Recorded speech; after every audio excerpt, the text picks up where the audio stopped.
Ok, buenas noches, estimados. El objetivo del día de hoy es formular adecuadamente formularios que nos permitan capturar información de la persona que está usando la página. Ok, los formularios inicialmente solo eran elementos de texto y había pocas formas de poder capturar la información. Generalmente lo que se hacía era que el formulario capturaba la información, lo, lo serializaba de una forma, es decir, agarraba esa información, la representaba en un formato, luego abría el cliente de correo electrónico y lo metía. Ese fue el primer intento de poder compartir información a través de la web. Ya después empezaron a surgir elementos como CGI, que eran scripts o programas hechos en C, que en este caso el web server, al recibir una petición a una ruta en específico, en vez de buscar un recurso, enviaba los datos que estaban serializados en el HTML y se los envía a este programa para que el programa los pudiera procesar.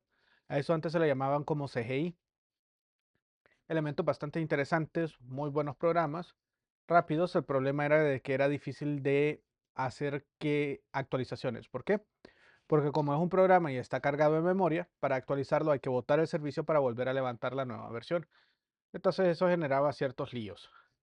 Luego aparecieron algunos lenguajes server-side scripting como PHP, Perl, y después otros más compilados, más complejos como .NET ASP, ASP.NET.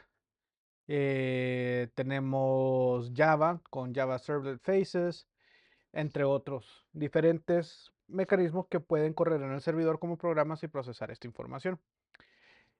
El alcance del día de hoy no va a ser procesar la información, sino que capturarla y serializarla. Y para ello tenemos que entender varios conceptos.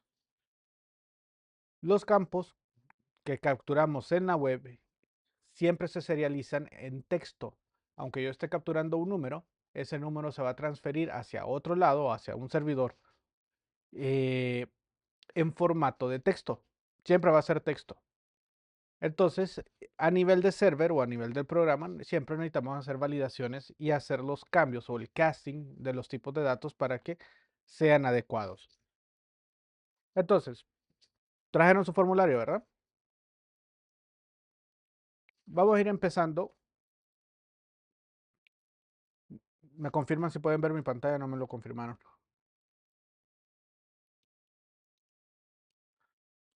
Ok, para definir un formulario en HTML, la etiqueta es form y el form recibe dos atributos muy importantes. El primero se llama action y este atributo es la URL de dónde se va a enviar toda la información de este formulario. Cómo van a irse, cómo se va a enviar esta información, a dónde se va a enviar. Entonces, normalmente, si es un web server, se usa la dirección del web server. Si es una misma página, por ejemplo en PHP, se usa el mismo script. Ahorita vamos a usar formulario HTML para que se mande a llamar a sí misma. No va a tener ningún procesamiento y no vamos a poder hacer nada al respecto. ¿Ok? Hasta ahí quedamos claros. ¿Está bien? Ok. Luego de eso, el siguiente es la forma en cómo se va a enviar este formulario a el destino definido por el action. Existen más de 30 métodos disponibles en HTTP.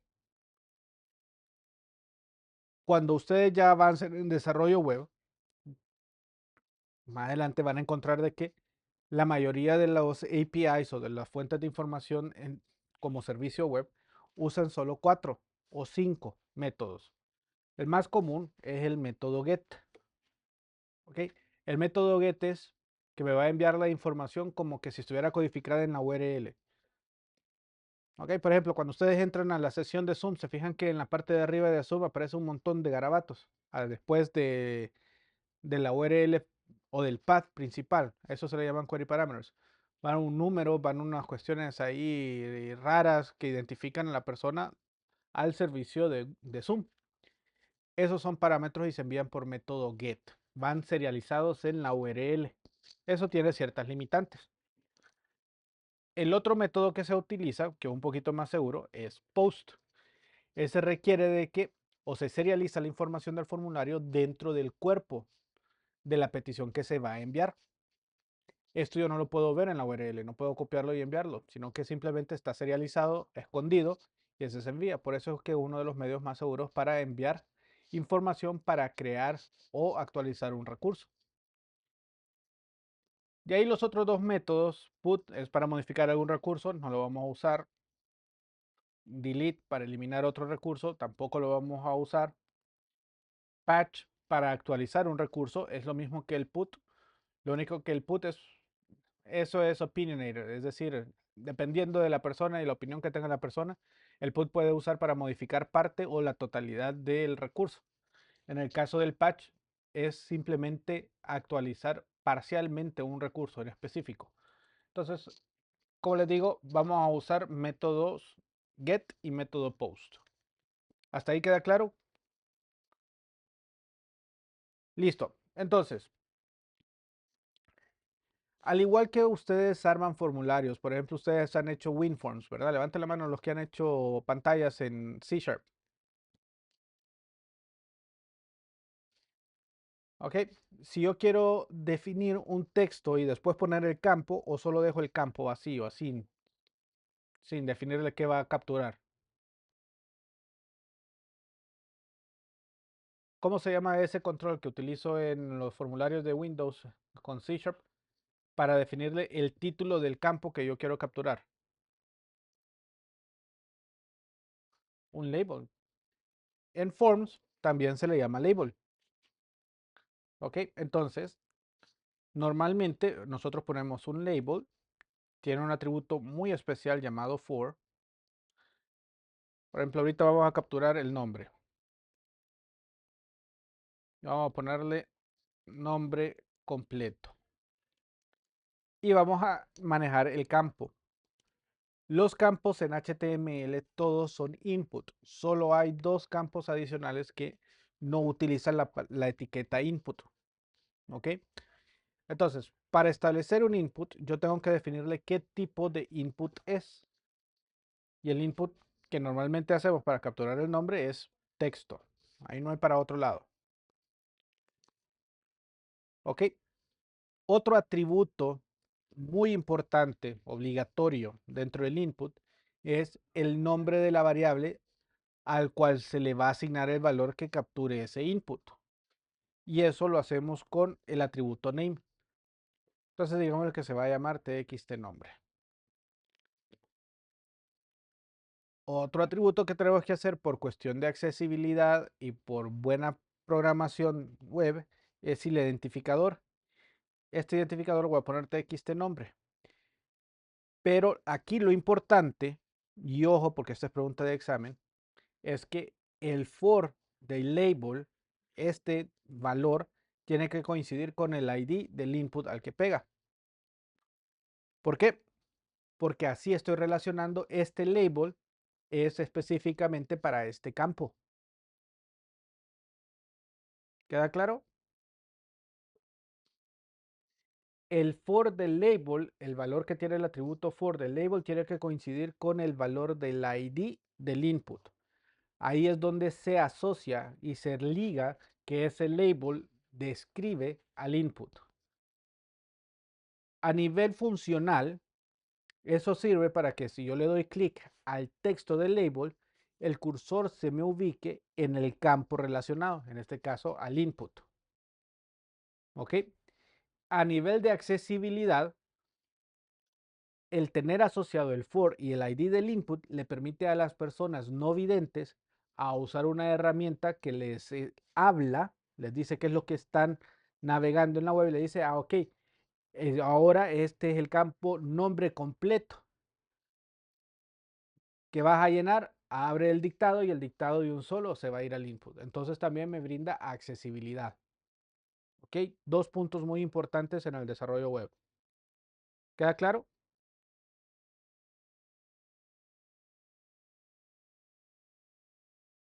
No, sí. Ok, perfecto. Esto se va a ver espantoso porque los estilos por defecto de los browsers son horribles. pero eso lo vamos a tocar hasta en el segundo parcial, ahorita no. Entonces, ¿qué sucede? Vamos a abrir este formulario así como tal. Vamos a abrir.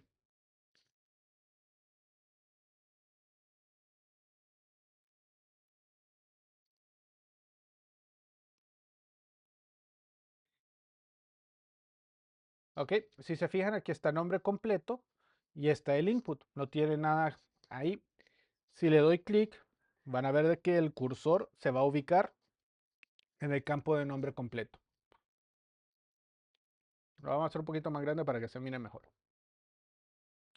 Ok, ahora ustedes que han navegado por la web incesantemente, han notado que generalmente dentro del campo aparece un texto con un ejemplo de qué es lo que debe de ir adentro de ese campo.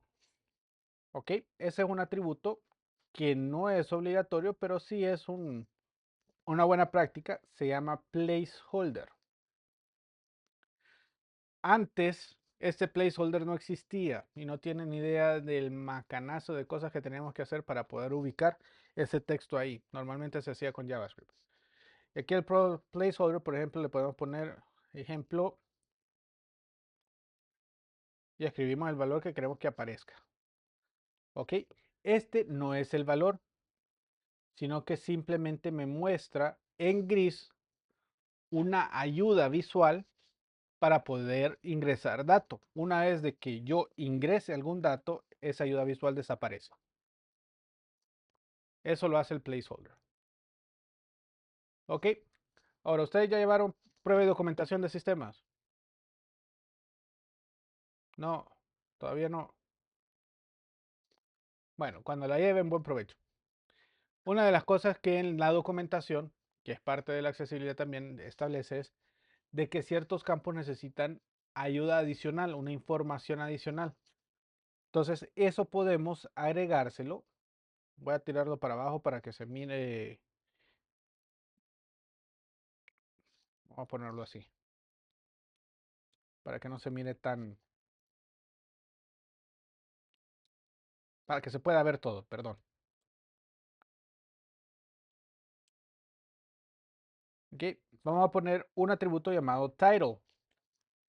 Ok, y aquí es donde yo puedo establecer algo llamado tooltips. ¿Qué es eso? Ok, yo vengo y le digo, ok, nombre completo del usuario a registrarse. Punto. Ok, eso no va a salir en pantalla, no se muestra. Pero si yo ubico el mouse encima del campo, se fijan abajo, me aparece un recuadro gris. En el caso de Brave, cada formulario o cada navegador tiene su estilo distinto. Me está mostrando ese valor del title. Esos tooltips ayudan a extender la ayuda y a reducir el tiempo que voy a estar documentando para qué es cada campo, cada elemento. ¿Listo? ¿Preguntas hasta aquí?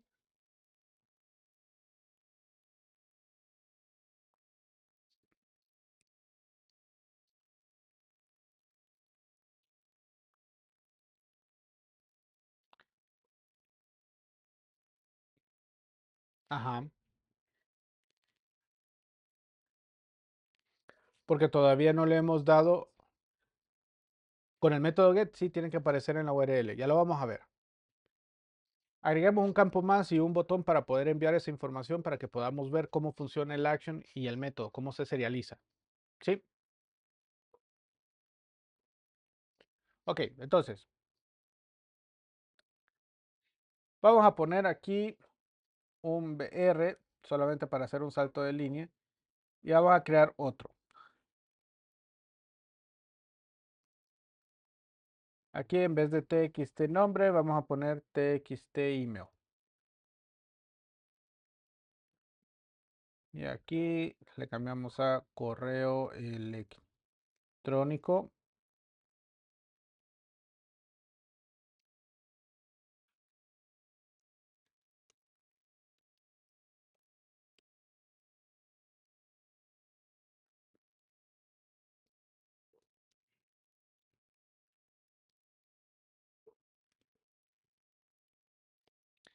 Y en vez de usar type text, en este caso, voy a decirle que voy a usar un type email.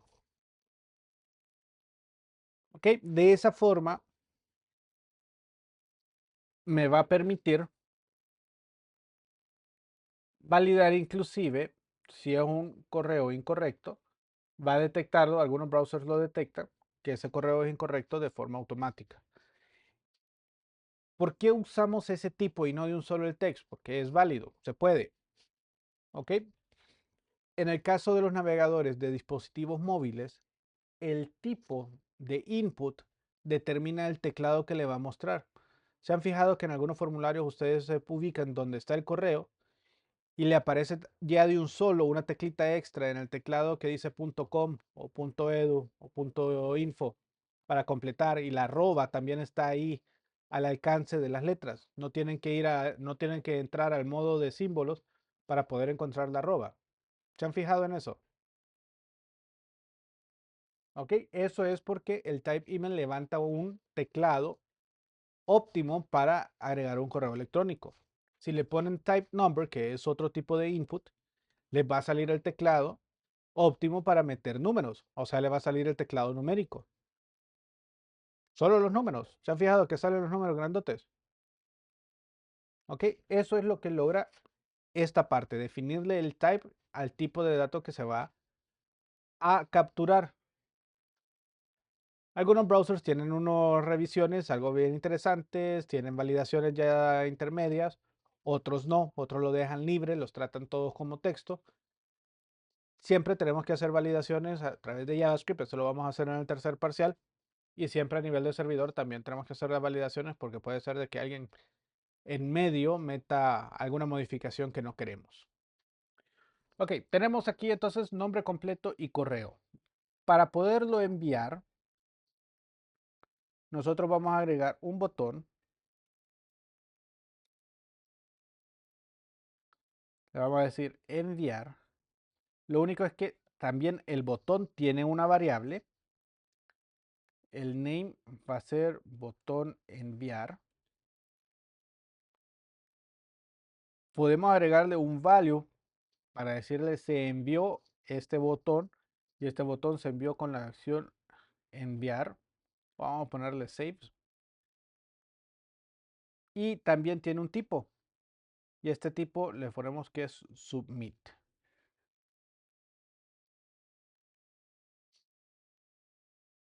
Pregunta.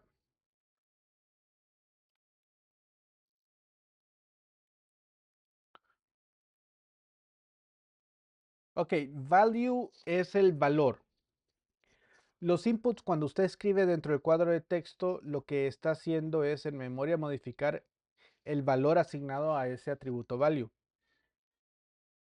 Cuando se envía la información, se serializa en un diccionario o en pares. La llave del paro, o sea, el indicador de la derecha de la llave, va a ser el valor del atributo name, y el valor que capturó el input va a ser del atributo value. En este caso, cuando yo le doy clic a enviar, porque yo puedo usar diferentes,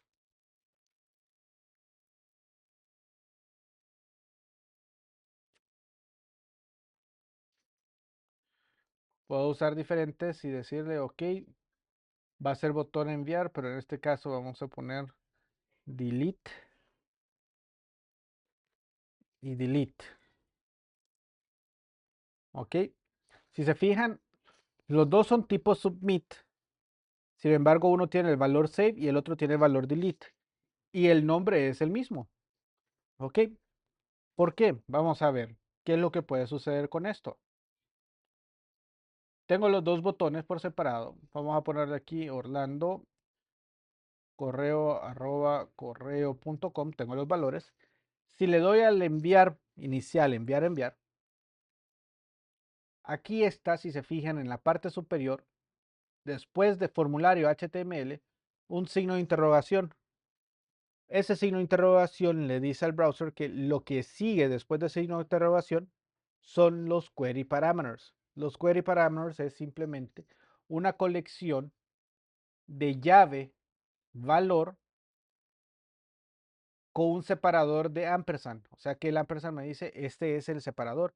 Y está codificado para URL, por eso no me sale la arroba, sino que la representación llamado URL encoding para decir aquí va una arroba. ¿Ok? Si yo tengo un espacio, en vez del espacio, porque no puede haber espacios en la URL, si no me equivoco, es un porcentaje 20 el que utiliza. ¿Ok? Entonces se serializa. Y lo importante es que aquí, si se fijan, el botón que yo le dé clic es el botón cuyo valor es save. ¿Hasta ahí vamos bien? Voy a poner ahora otro. Josué, correo, arroba, correo2.com. Y en vez de darle a enviar, le voy a dar a delete. Le doy delete. Y observen que me manda el nombre Josué, el correo como corresponde, pero el botón enviar, ahora el valor que tiene es delete. Entonces así yo puedo identificar con diferentes valores a la misma variable qué acción fue la que se tomó. ¿Hasta ahí vamos bien? ¿Alguna pregunta?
Ok, entonces, hay muchos tipos de types.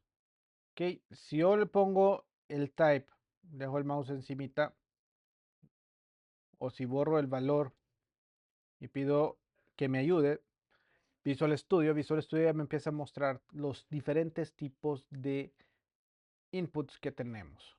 ¿Ok? Y hay muchos. Text, time, URL, week, tel para mostrar teléfono, month, image, hidden para no esconderlo, file para hacer carga de documentos, datetime local, datetime, date para las fechas, color para hacer un color picker. Lo único es que cada uno de los browsers tiene su propia forma de renderizarlos. ¿Ok?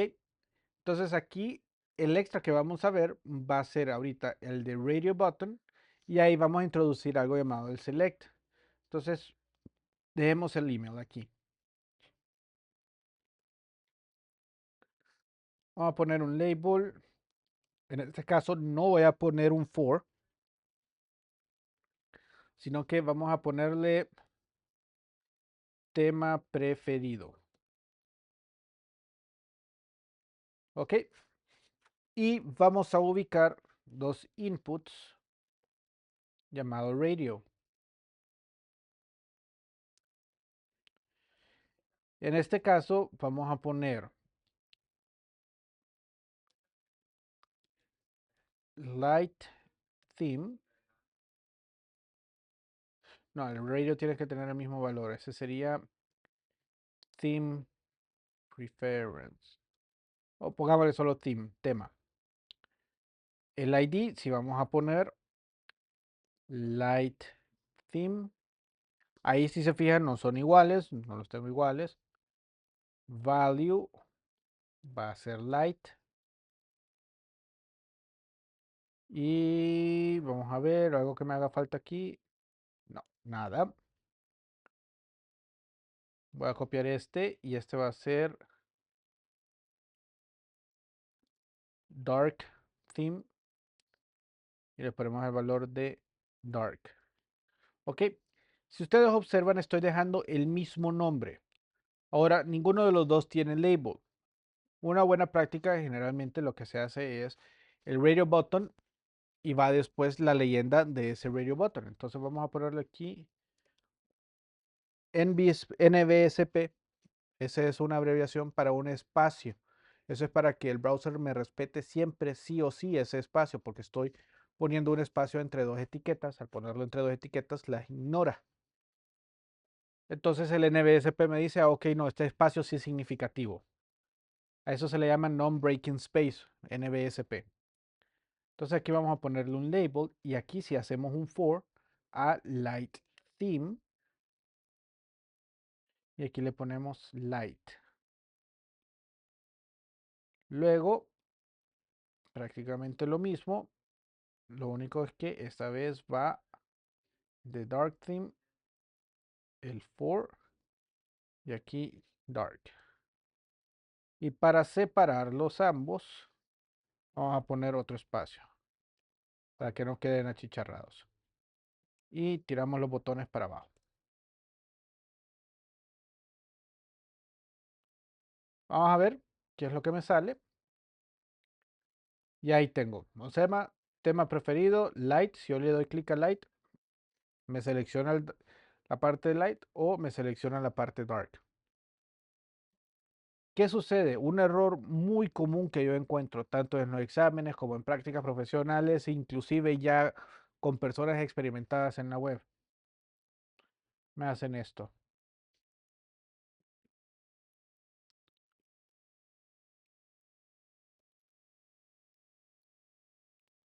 Le cambié el nombre a los input radios.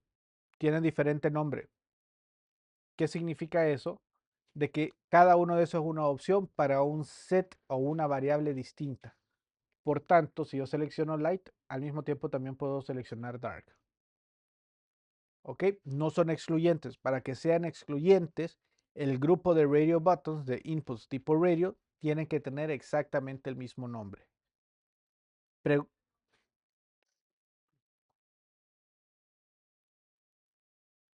Correcto, a que solo tenga un valor y para eso se usan los radio buttons. No confundan, vieran qué pena da cuando la gente no conoce. Los radio buttons son selección única. Ustedes evalúenlo en sus exámenes. Cuando les dicen selección única, usted selecciona un radio button, ¿cierto? Cuando le dicen selección múltiple, seleccionan checkboxes, los cuadritos. Son diferentes controles diseñados para diferentes propósitos. El checkbox, cada checkbox es una variable individual. El radio button son opciones para una sola variable y cada valor es excluyente de la otra. ¿Queda claro?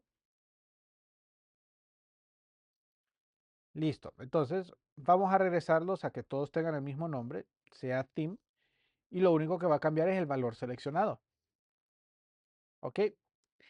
Este mismo elemento se puede hacer con un combo box. No lo guardé bien. Uy, me faltó aquí. Borrar una T. ¿Ok? Entonces ahora sí está. Ahora, si yo quiero dejar uno ya seleccionado de forma predeterminada, por ejemplo, quiero de que sea el dark mode de forma predeterminada. Entonces, el atributo que yo lo voy a poner aquí va a ser uno llamado checked. Al tener el checked, automáticamente me va a agarrar ese valor como que está marcado. Listo.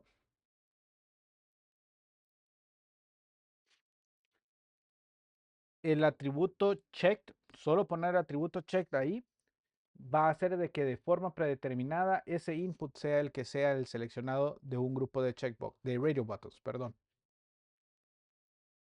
Listo. Ok, ahora ese mismo efecto de que a una variable yo puedo decir de que seleccione una opción, lo podemos hacer con un combo box. Ok, el combo box es uno de los inputs que no es un input como tal, tiene su sintaxis específica. Entonces lo vamos a poner aquí. Ahora, ¿qué es lo que yo recomiendo? Aquí si hay un for, vamos a ponerle combo ciudad, pongámosle. Ciudad de nacimiento. No, ciudad de residencia. ¿Ok? Entonces, para crear un combo box usamos la etiqueta select de selección, que seleccione algo. Y este también ocupa el ID, ocupa un name que define la variable, que ese sería, vamos a ponerle combo ciudad también. Y dentro del select vamos a incorporar las opciones que puede seleccionar el personaje. Y eso se hace a través de la etiqueta option. ¿Ok? La opción tiene un value. Por ejemplo, vamos a poner TG y la descripción está en medio de los textos. Tegucigalpa.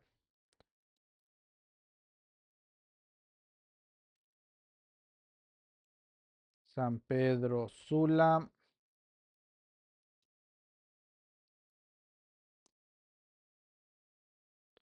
Danlí.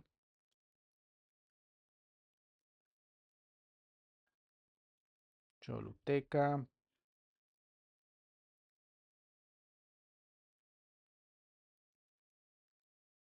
Paraíso.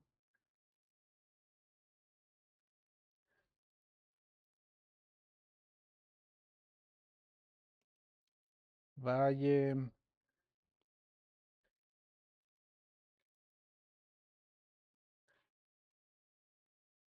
Nacaome.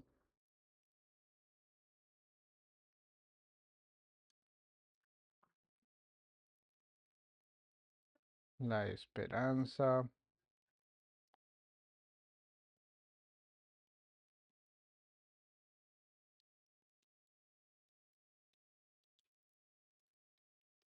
Ok. Ahora, ¿por qué no usar radio buttons? Porque también puedo usar radio buttons para definir exactamente lo mismo. La experiencia de usuario determina en las mejores prácticas, en las guías específicas de diseño, establece de que si yo tengo menos de 5 opciones, puedo usar radio buttons. Si tengo 2 opciones, debo de usar radio buttons. Si tengo 3 opciones, debo de usar radio buttons. Más de 3, menos de 5, puedo seleccionar o entre radio buttons o un combo box. Más de 5 elementos, debe de sí o sí usarse un combo box. ¿Ok? ¿Queda claro? Y esto lo que me va a mostrar es una lista desplegable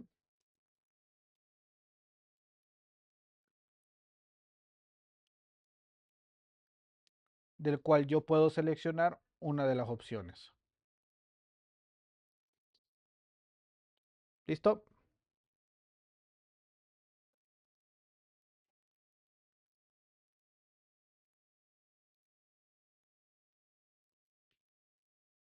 Ahora, hay veces que yo necesito capturar un texto bastante grande. Por ejemplo, si ustedes crean una cuenta en LinkedIn, en LinkedIn ustedes tienen que agregar algo llamado un bio. El bio es como lo de usted ante el mercado laboral. O sea, una breve descripción de quién es usted. Para eso usamos el otro input que no es un input. Siempre usamos el label. Aquí vamos a ponerle sugerencia. Aquí vamos a poner un BR directamente y el atributo o el control se llama text area. Es un lugar para poner grandes cantidades de texto. Ahora, hay algo bien interesante y un comportamiento que hay que tener cuidado con el text area. ¿Ok? ¿Se acuerdan que les dije que HTML, los navegadores, ignoran los que son retornos de carros? Cuando vimos los de los párrafos, ignoran retornos de carro, ignoran tabuladores, ignoran espacios consecutivos, espacios no significativos, todo eso lo ignora. Que para el browser es lastre, exceptuando el contenido que está entre la etiqueta text area y entre la etiqueta pre, que no hemos visto. Ya lo vamos a ver. Entonces, en el text area vamos a ponerle name, txt sugerencia, id igual a txt sugerencia. Vamos a ponerle aquí el for. Vamos a poner un br. Ok, y también a este se le puede poner un placeholder.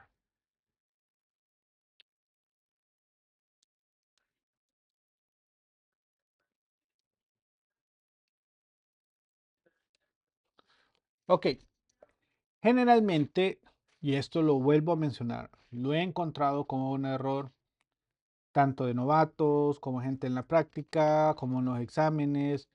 Si me lo hacen en los exámenes de un montón de puntos menos. ¿Por qué? Porque se los estoy explicando desde este momento. De webmasters profesionales hacen esto, ¿ok? Para que quede la etiqueta de apertura y la etiqueta de cierre. ¿Cuándo aparece el placeholder? Cuando el valor de un input o de un text area es vacío, no tiene nada de valor, no hay nada. Ahí es donde sale el placeholder. Pero si yo voy ahorita a ver, no me aparece el placeholder, no me aparece el ejemplo. Si yo pongo el cursor, observen de que el cursor no está al principio de la caja, está en medio. Si yo selecciono todo el contenido, veo de que ya hay espacios en blanco. ¿Qué son esos espacios en blanco?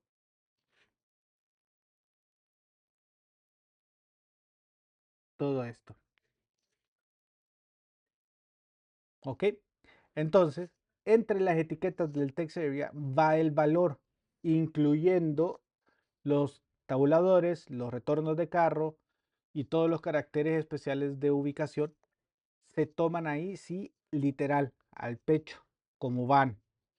Entonces, la recomendación es que si yo quiero un text area vacío, ahí sí, aunque se mire feo en el código fuente, tiene que quedar pegado el cierre y la apertura. Pegadito, no dejar ningún carácter en medio. Ya con eso, si se fijan, ya me aparece el placeholder. ¿Ok? Me acuerdo de una práctica de un colega, la hizo en Hooper y me llamaba, ingeniero, mire, llevo ratos tratando de resolver este problema. Cuando dice ratos es casi toda la práctica, 3 meses. No he podido resolver este problema. Me dicen de que cada vez de que ingresan un valor en campo X, no vamos a decir el nombre del campo, siempre me aparecen con un montón de enters. Y resulta que ese montón de enters afectan el funcionamiento de otro programa que consume esa data. ¿Cómo lo afecta? Aplica esos dos enters como que si fuera teclado y confirma una transacción que no debería confirmarse, solo debería estar leyéndolo. Entonces estaba generando un problema crítico. Cuando revisamos el código fuente, eso era. Tenía la etiqueta de apertura y cierre separado, ahí estaba un retorno de carro, el retorno de carro sí va, entonces aunque las personas escribieran todo lo que quisieran, como uno tiene la costumbre de poner el cursor al principio, empezaba a escribir, se iba acarreando todos los retornos de carro que ya existían en el campo. Entonces, ¿cuál fue la solución de ellos en el momento? Hacerle un trim, pero ese no es la solución verdadera. La solución verdadera es cambiar el código fuente y que estos dos estén pegados. Si yo quiero, por cuestiones así como ustedes, de que los puse aquí abajo, uno arriba del otro, para poder ser más claros y verlo bonito, o sea, verlo para darle un mejor mantenimiento, una sola línea siempre es malo. Entonces podemos hacerlo, lo podemos bajar, pero no lo cierro en la parte superior. Cierro la etiqueta del text area al nivel del text area y dejo pegado siempre ambos. Entonces así el código se ve nítido siempre, se ve bien, no se ve aquellas solas chorizo de línea, pero no estoy inyectándole innecesariamente caracteres especiales. ¿Pregunta?